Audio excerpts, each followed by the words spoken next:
Tac. La petite manette. Voilà, voilà.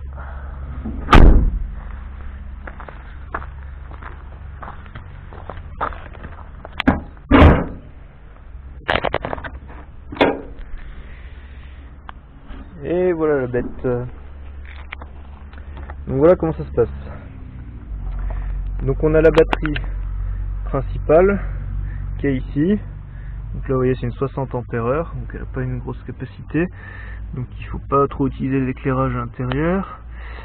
Ça c'est la puissance maximum qu'elle peut délivrer en une seule fois on va dire. Et ça c'est la capacité de la batterie 60 ampères. Donc ici j'ai le neutre et la phase. Donc là vous voyez je suis vissé. Donc là j'ai mes petites cosses. Voilà. Je crois que ça a fait une bêtise, je crois que ça a coupé la précédente vidéo et ça vient de reprendre. Bon bah, si c'est bien le cas, ce sera en deux parties, hein. Désolé. Ah là là, les joies de l'informatique et de l'électronique. Donc voilà, donc pour récapituler, je pars ici de la phase. Tac. Ensuite, je rentre dans mon coupleur séparateur.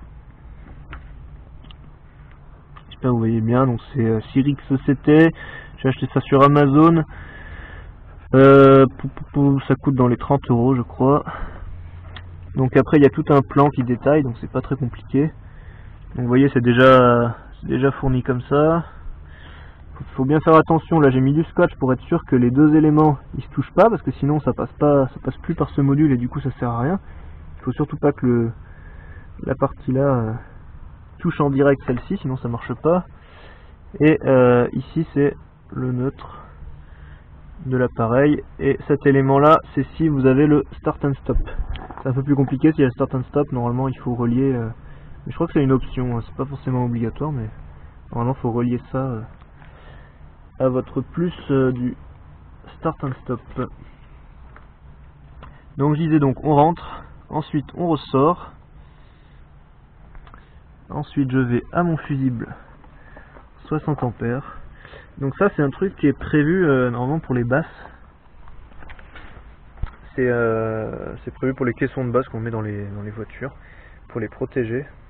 Donc là comme je vous disais, quand on recharge, ça recharge à environ 50 ampères/heure. Donc là c'est un 60 ampères, donc du coup ça permet de laisser passer suffisamment de courant et de protéger s'il y a vraiment une grosse surtension. Donc c'est ça l'objectif du fusible. Et j'ai trouvé ça à feu vert, mais en gros c'est c'est du matériel de sono, et c'est là-dedans qu'on trouve, parce que sinon j'avais trouvé un fusible classique avec deux broches là qu'on a en général dans les voitures de 50 ampères, mais porte-fusible personne n'en avait. Je suis allé dans des garages spécialisés, ils n'avaient pas de force fusible pour les aussi grosses sections. Bon, ça doit forcément se trouver, mais bon, du coup j'ai trouvé ça. Donc là ensuite c'est une petite clé Allen là, donc on dénude le fil. Donc le fil, je vous ai pas précisé, c'est du 16 carré en brin souple, vous voyez, c'est pas des brins rigides. Et ça c'est vraiment très important, ça permet vraiment que le courant passe mieux. Le brin souple c'est vraiment l'optimum. Et puis voilà, si vous aviez du 16 carré en brin rigide, ça ferait au moins 2 fois ça, et vous n'auriez pas à le manipuler, ce serait vraiment une catastrophe. Donc il vaut mieux rester sur du brin souple comme ça. Et puis voilà. Alors les cosses là, donc ça j'ai eu un peu de mal à trouver aussi. Je suis allé dans un magasin spécialisé en électricité. Bon voilà, il faut aller vraiment dans des magasins spécialisés en électrique pour trouver ça. Donc après j'ai pris 7 mètres de câble, après j'ai tout coupé, j'ai tout dénudé, j'ai acheté également les cosses sur place. Et après c'est eux qui ont proposé de sertir. Donc en fait c'est comme une pince pour couper les aciers, ceux qui connaissent la pince Monseigneur là. C'est une pince comme ça, mais avec un adaptateur qui permet de sertir, de resserrer sans de pincer en fait le diamètre souhaité. Donc là on pince avec du 16 carré, tchac tchac. Et après il y a des pinces à sertir aussi électroniques, hein, comme des pistolets là. Mais voilà. Donc là ils m'ont proposé de le faire. Sinon il y en a qui arrivent, vous voyez ces éléments là, on a trouvé ça chez Feu Vert aussi. Et ça se sertit, j'ai serti ça dans une enclume. Donc je l'ai posé dans une enclume, après j'ai un étau, pardon. J'ai bien serré l'étau. Et puis ça marche. Mais par contre ça quand même c'est une plus grosse section, il faut pas que ça bouge dans le temps, donc il vaut mieux avoir l'outil approprié, parce que dans l'étau je pense qu'il faut serrer comme un bœuf. Donc voilà, donc là j'ai vissé là-dessus, là ça c'est du plastique en fait, c'est une fibre. Et ensuite ça passe sur le côté. Et ensuite je vais vous montrer comment ça rentre. Donc ça passe par là. Donc ici en fait j'avais déjà le câble à l'origine de la prise allume-cigare qui était là-bas. Donc en fait j'ai juste suivi le parcours. Alors au début ce que j'ai fait, c'est ce qu'on fait souvent en électricité en bâtiment, c'est que j'ai tout défait là-bas, j'ai scotché mon nouveau câble en 16 carré et j'ai retiré pour le retirer directement dans l'emplacement. Sauf que ce qui s'est passé, c'est que ici il y avait un endroit où on passait juste à côté d'une partie métallique, et en fait ça a accroché et ça a dénudé mon câble, ça a failli couper des brins de cuivre. J'ai eu de la chance, donc maintenant j'ai rescotché pour protéger et pour qu'il n'y ait pas de fuite de courant. Mais voilà, du coup j'ai eu de la chance, hein, parce que en force de faire le bourrin, des fois on fait des conneries. Il vaut mieux prendre le temps, réfléchir, et puis s'il faut déboîter, s'il faut déboîter les caches, et ben on le fait quoi, tant pis, hein. Donc c'est ce que j'ai dû faire. Donc en fait il y a un grand cache en plastique là, tchouk, tchouk, tchouk, qui se déboîte. Voilà, bon il tient plus bien, hein, parce qu'il a été pas mal manipulé. Et après ça passe là-dedans. Tchac. Et ensuite il y a un petit cache en plastique là. Et c'est accessible juste derrière. Je sais pas si vous allez voir là. J'essaie de vous montrer, mais à mon avis c'est pas gagné. Après ce que j'ai fait, c'est qu'ici on avait des... Donc avant de mettre ça, ici on avait des trous des fois dans la partie métallique, donc j'ai simplement glissé dedans. Tac. Et ensuite je suis ressorti par un autre trou en partie basse. Et ensuite j'ai fait longer derrière le siège. J'ai accroché là avec du scotch pour pas que ça se balade partout. Et donc ça c'est le plus, du coup, qui se raccorde directement à la batterie.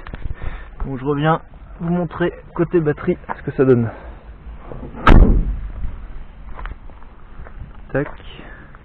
Ça y est, ça pleut. Ça y est, il pleut. Alors, donc le plus est là. Donc j'ai acheté ça. Donc la batterie c'était uniquement ça qui était fourni. Donc c'est PB, ceux qui connaissent, hein, bon ça veut dire plomb je pense. Mais normalement c'est plomb calcium je crois la technologie utilisée. Donc là j'ai acheté, enfin je pense que ça s'appelle des COS. Hein. Donc là j'ai mon arrivée principale. Et après de l'autre côté, donc la première chose à faire, ça j'ai oublié de vous le dire, avant de faire tous les branchements, vous débranchez bien la phase. Attendez, je crois que je vous dis une bêtise. Ça commence à pleuvoir. Alors vous débranchez... Non, c'est une bêtise, vous m'écoutez pas. Vous débranchez le neutre. Vous débranchez bien le neutre. Et puis vous faites tous vos branchements côté phase. Et à la fin, seulement à la fin, vous brancherez le neutre. Ça c'est sûr. Alors, donc du coup, j'ai l'arrivée générale. Et après je ressors en neutre. Du coup sur le schéma ils disent de se raccorder à la batterie, mais ils vont passer un deuxième câble pour raccorder à la batterie moteur. C'est un peu galère et c'est pas indispensable, parce qu'après de la batterie moteur, le neutre, hop, il va où? Et ben il rejoint la carrosserie. Donc si on branche direct à la carrosserie comme j'ai fait là, ça fait la même chose. Donc je reviens pour vous montrer le branchement si on se mouille pas trop.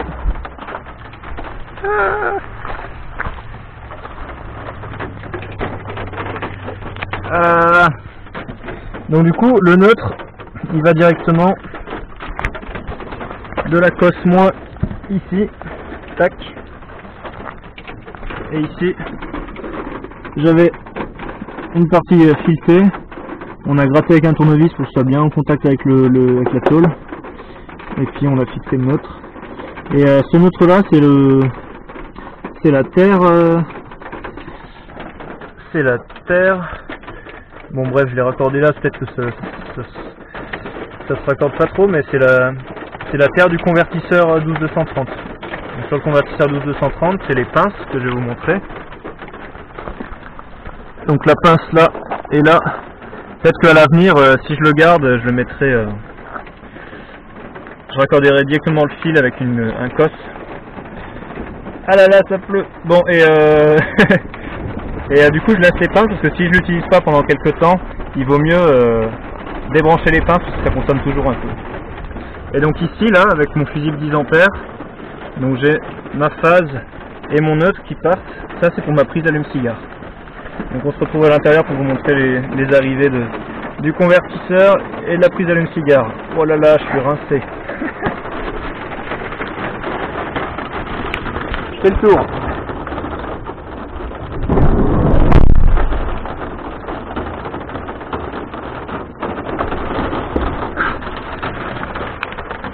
Purée. Quand ça pleut, ça rigole pas. Voilà. J'espère que vous allez voir quelque chose. Quand ça pleut, les orages d'été, ça rigole pas. Bon, ensuite je vais directement à l'allume-cigare. Et puis ici, j'ai le convertisseur.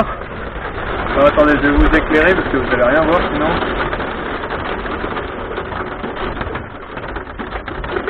Alors qu'est-ce qui s'est passé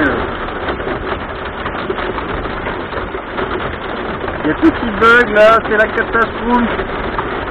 La catastrophe.